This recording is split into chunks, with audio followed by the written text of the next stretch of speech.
This is Walt Disney World Today. Give us 5 minutes and we'll give you the world. It's Friday, November 4th, 2005, and this is episode number 19 of Walt Disney World Today.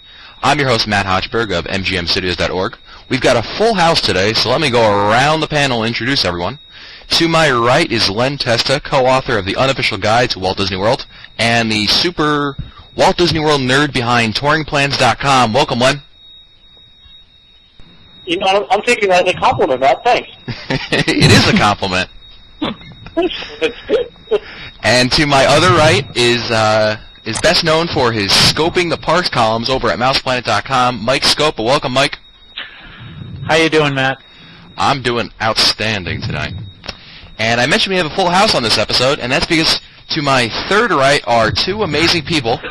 Let me start off with the woman behind a website that nearly anyone who's ever Googled Disney World has been to. It's, of course, Deb Wills of AllEarsNet. Welcome to the show, Deb. Thanks. Hi, guys. And to Deb's right is her co-author of Passporter's Walt Disney World for Your Special Needs, Deborah Coma. Welcome to the show, Deborah.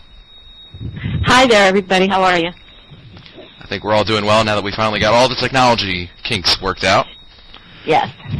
And as I mentioned, both Deb Wills and Deborah Coma have co-authored a book called Passporter's Guide to Walt Disney World for Your Special Needs, which is written for those with special needs and everyone who cares about all people who want to understand those special needs. I'll be sure to put a link in the show notes so our listeners can pick up their own copies of the book. And today, because we have both Debs on the show, we're talking about planning a trip to Walt Disney World for those with special needs. Now, before we really get into this, what got both of you so interested in writing a book about people with special needs who visit Walt Disney World? Because there's a lot of books out there about Walt Disney World, and come on, Len, you'll agree with me that they're all a dime a dozen, right?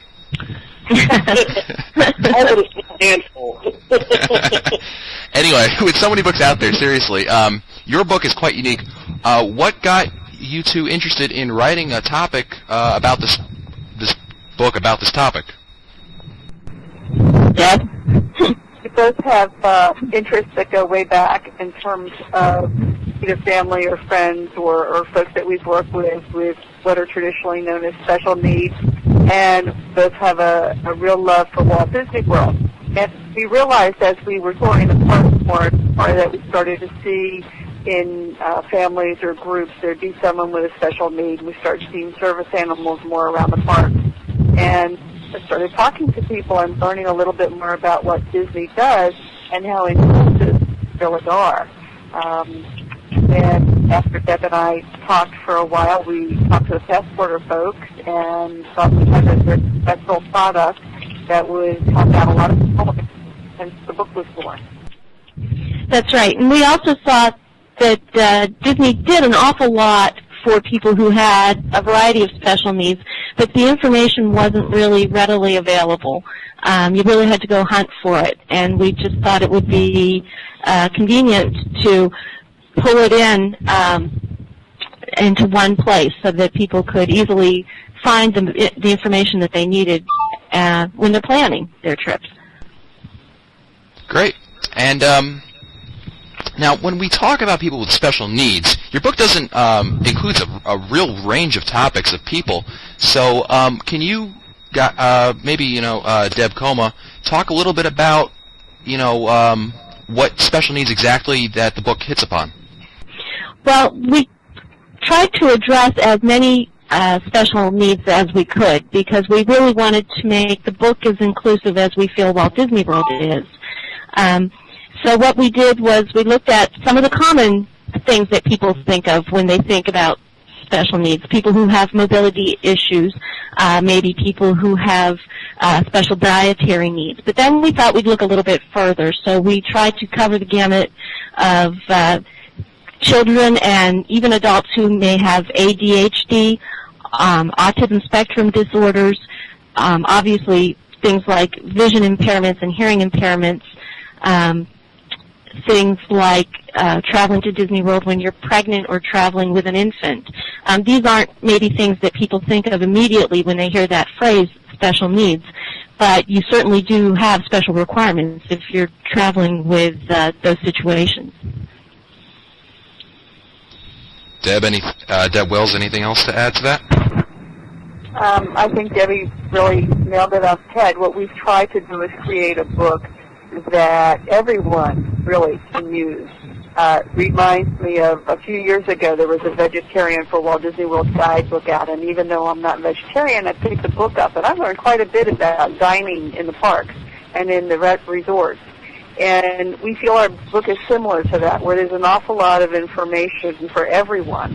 It also helps, we hope, to educate folks about some of the special needs, because a lot of things that we hear from people is that they might be looked at funny when they're in the parks, like why is that person in a wheelchair? Because they can get back out of it and they're walking around. Does that mean they don't really need a wheelchair? When in fact there's a lot of invisible special needs that most of us don't see. And we also hope that the book will educate and make people sensitive to each other too. Matt? Go ahead. What I was going to say was that about 10 years ago, when I was doing Walt Disney World planning seminars, this would have been so helpful. This to me is the missing link from all the books that are out there. And I can tell you that I'd be talking about how to plan, and someone would say, "Well, my daughter has this health issue. What do I do?" And many times I'd said, "Well, here's a number that you can call." But now I can hold up this book and I can say, "This is the Bible." I think that it has to be said that there's been a lot of people who have contributed to this book. The peer reviewer team is just made up of all kinds of experts, and the detail in the book is just so perfect that anybody with anything like even addiction recovery, things with diet, I mean, it's not just autism, it's not just the special needs that comes to everyone's mind when you say that phrase.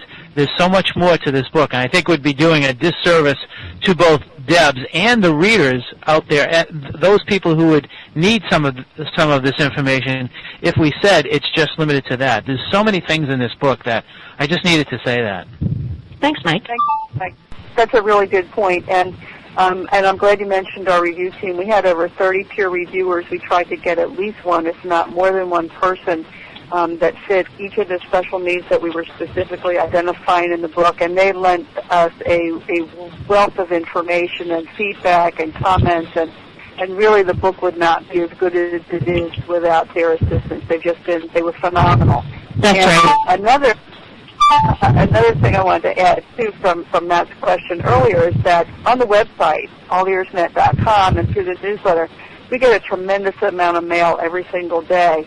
And we were seeing more and more people email us about, well, I'm really tall, or I'm large, and I'm not sure I'm going to be able to sit on a ride or through a turnstile, or I have a special diet, or my child has allergies. I mean, you name it, you could just go on and on and on.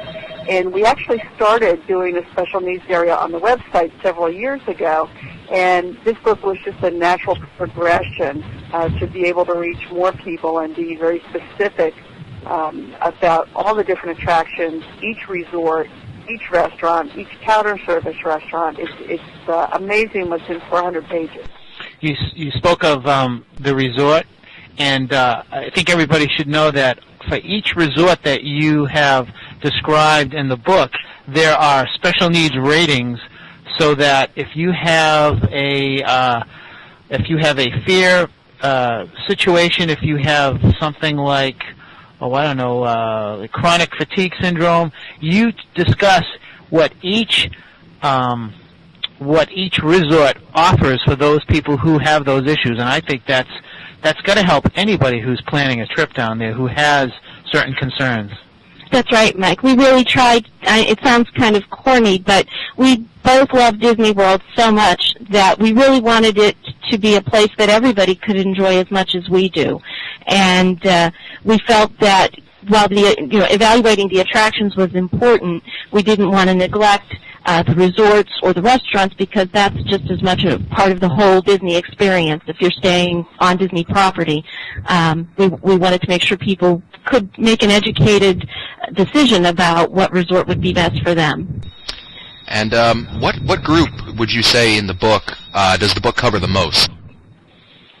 Oh, wow. Well, yeah, but we tried to be thorough with every need that we addressed. But we did do a survey early on of our readers on the website, and I think we probably got the most responses from people who had mobility issues, followed closely by people with size issues. Isn't that right, Deb?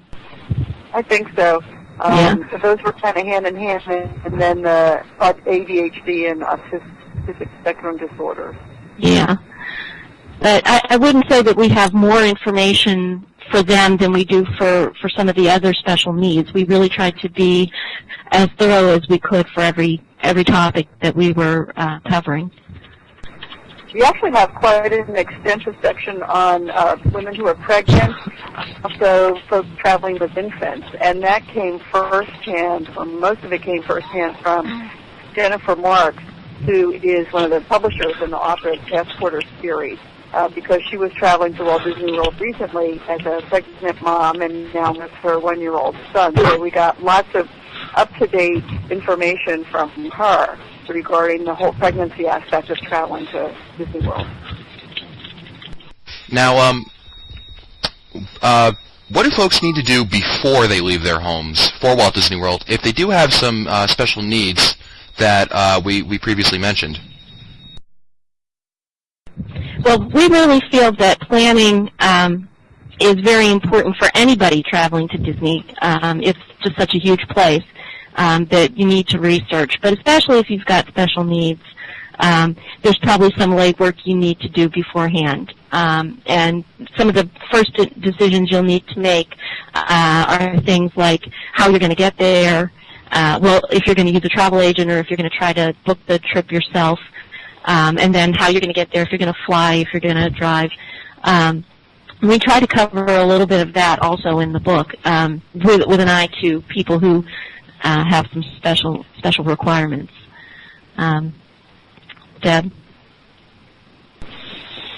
We took a look at what people would normally do to plan a trip, as Debbie was just mentioning, and we really tried to focus in on ideas for folks, not just here's the kinds of things you need to do to plan, but here are the kinds of things you need to think about and incorporate in your planning, down to if you have a child who isn't very verbal, that you do picture storybooks for them, you can watch videos. We tried to come up with as many ideas as we could to help empower people to feel like they had control over this situation, they had control over their vacation, and they can actually go have a great time at Disney World. And what about dining at Disney World? What caveats are there for those with special needs that we might not think of offhand? Well, it's really changed in the last year or so in terms of what food offerings they have. They've gone a lot to picture menus on all the counter service restaurants, or tried to go more to picture menus, especially at the resorts now. They have those computerized boards, so you're not just looking at the words, but you're getting to see a picture of what the food item is. They've started to put little Mickey icons on the restaurant menus for what they would consider their healthy foods. They've really tried to offer a lot more things to people. They're very good in terms of special diets, allergies, gluten-free dieting, those kinds of things. But the key, again, as it is with any kind of trip to Disney World, is advanced planning. And they do request that at least 72 hours in advance you call Disney, tell them about your particular dietary concerns, what accommodations you need. And then in some cases you can talk to the chef. There's really, really good folks, especially Brenda Bennett at the Magic Kingdom, that spends a lot of her time helping people with dietary concerns, and she'll email folks her name and numbers in the book that you can contact. They try to do whatever they can to accommodate everybody. That's right. And we found just through our own experience that even if you do call in advance, it is always good to make your needs known when you actually show up at the restaurant. And more often than not, they will send a chef out to talk to you, and you'll have one-on-one time, and the chef will find out specifically what you can and can't eat.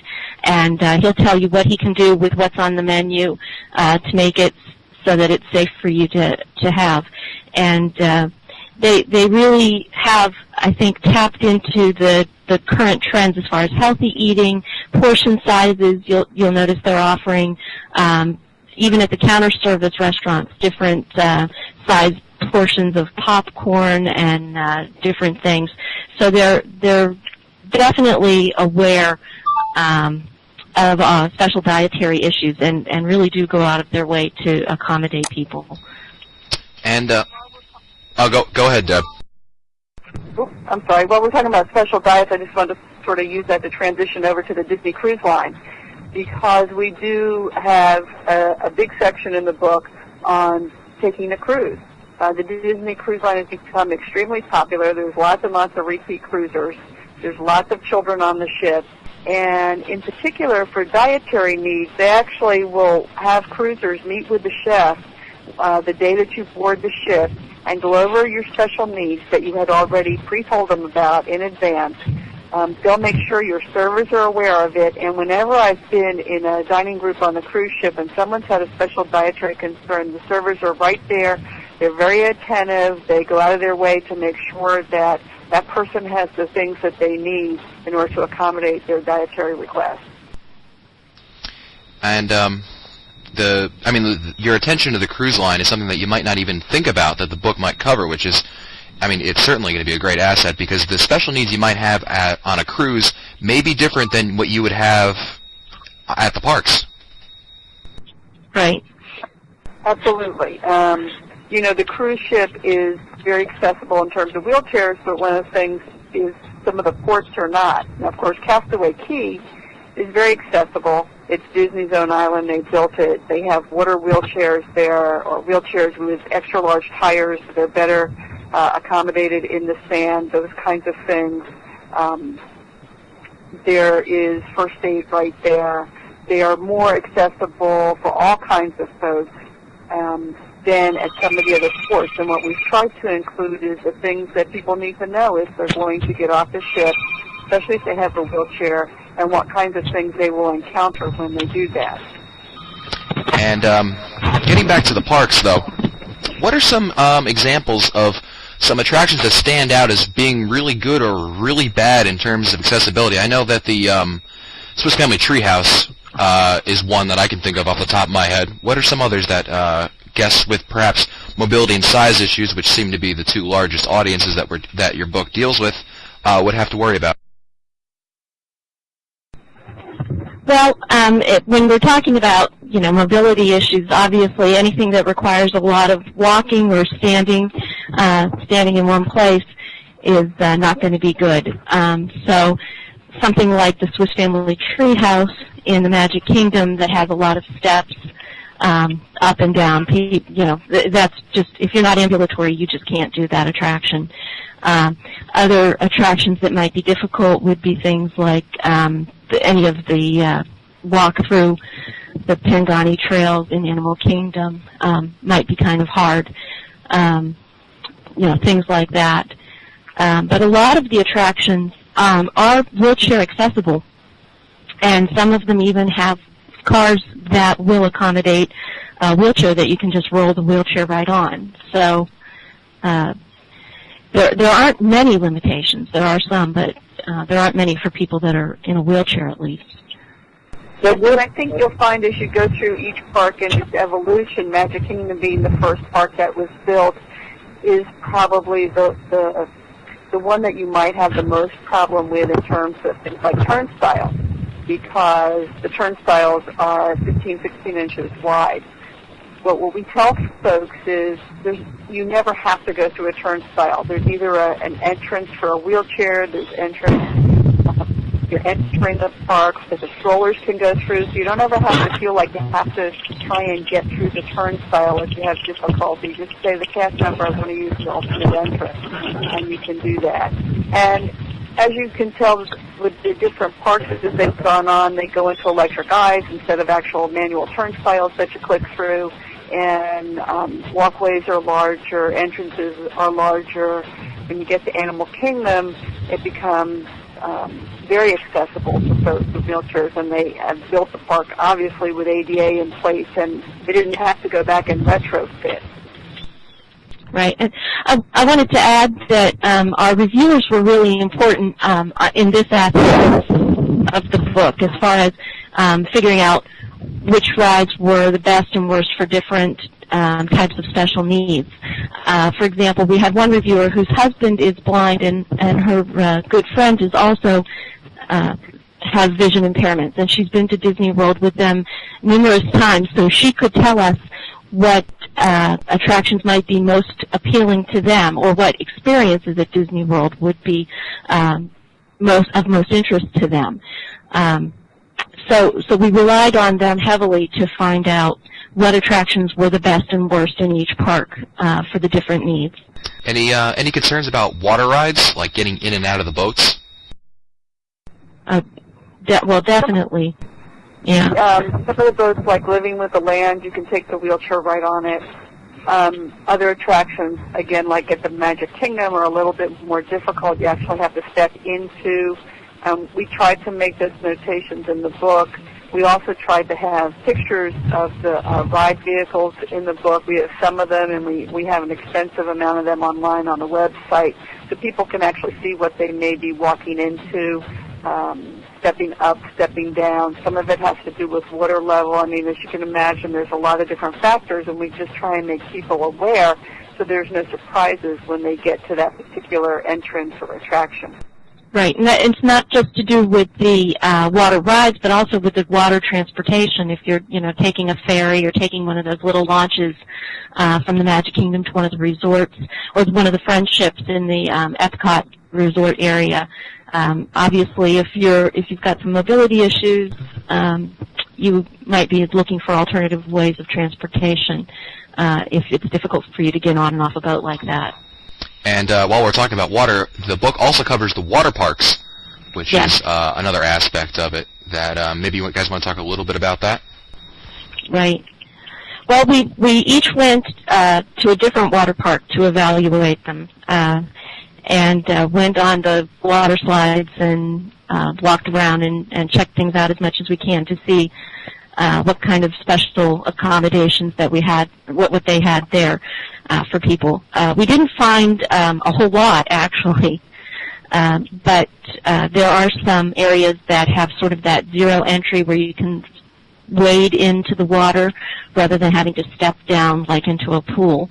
And they do have water wheelchairs that you can use free of charge if you need to get into the water in that way. Water wheelchairs? Yeah, it's a wheelchair that has larger wheels with the axle higher than the water line, and they can just wheel right into the water. Oh, wow. Wow. Yeah, yeah. Some of the pools at some of the deluxe resorts that have the zero entry pools also have the water wheelchairs. And you just mentioned some of the resorts being better. Which resorts in general, just quickly, I mean, would be ones that that you would say are probably more ideal for those with certain needs? It really depends on what the special need is. Obviously, some resorts are much larger and more spread out, so if you have mobility issues, something like Caribbean Beach may not be the best fit for you. You may like something more like the Port Orleans French Quarter. In the resorts that are larger, especially the value resorts, if mobility is an issue, we recommend getting in the preferred buildings, which unfortunately Disney now charges an extra fee for. But those will put you closer to the food court where the buses are, that kind of thing. A self-contained deluxe resort, if money is not an issue, in most cases is going to be your best bet because you don't have to go outside, you don't have to worry about weather conditions, everything is right there. There's a hallway. They have usually restaurants in the same building. So the more self-contained something is, the better off ideally it would be. But we address all the resorts and the pros and cons of each one. And really, depending on your budget and what you like and the group that you're traveling with, every Disney resort will accommodate you in some way or another. Some are just a little bit better than others, like we said, in terms of their size and things like that. We found the chefs in the food courts to be extremely accommodating, and encourage that when you have someone with special dietary concerns who's going to be here, have them stop in and see us when they first get here. Tell us what foods they might be coming, or what meals they might be coming to dine for, and we can try and accommodate them and make sure we have the foods on hand while they're here at this resort. Hey, Deb, I have a question. With all this information that has been compiled in here, you had to gather a peer review team. How did you go about doing that? That's a good we pulled people from a variety of sources. Obviously, some of the people are acquaintances, people that we have met along the way, who we knew had specific special needs, and we asked them if they'd be interested in working with us on this. And some of the people were people suggested to us by other people, and some people were people who had written to us over the years with questions about special needs, and we felt that they had a particular expertise in a particular area. And go ahead. I did. That's okay. Some had put some things in the All Ears newsletter as it pertains to autism and also ADHD. We were asking folks to write in, and we actually formed a couple small Yahoo groups. And so the people who were really helpful in that regard, who provided lots of information, who we got to know a little bit better, we went back to them and said, would you be willing to be a peer reviewer in this particular case? And people just didn't, they were thanking us for asking them to be peer reviewers. It was just an amazing experience for us, because people were able to finally express themselves and about their special needs, whether it was one they had or one a family member had, and they're able to help other people enjoy their Disney vacation. And that's kind of what it's all about, is helping other folks. And our peer reviewers were just amazing. Well, that's it for us today. I'd like to thank both Debs for being on the show. It was a very informative show, I thought. I certainly did not know about a lot of these things. And if you're interested in the book that our guest wrote, it's, again, Passporters Walt Disney World for Your Special Needs, and I'll be sure to link in the show notes for the book. And also you can reach AllEarsNet at www.allearsnet.com. I'm sorry, I'm blanking out on Deb. Yep. We want to thank you all for inviting us today, and we'll be happy to come back anytime. Awesome. Yeah, and go ahead, Deb. thanks very much. No, I was going to say thanks very much for setting that all up. It's great. We could definitely have you guys back and just talk about the website, which has nothing to do with special needs at all. I mean, that's a whole other thing. But this has been episode number 19 of Walt Disney World Today. Be sure to visit the Walt Disney World Today website at www.wdwtoday.com for the show notes, as well as the ability to give us your feedback about this podcast. And be sure to email us all of your questions to questions@wdwtoday.com. As always, you can find our new shows on Mondays, Wednesdays, and Fridays of every week. For Mike Scopo, Len Testa, Deb Wills, and Deborah Coma, I'm Matt Hochberg. We'll see you on the next show.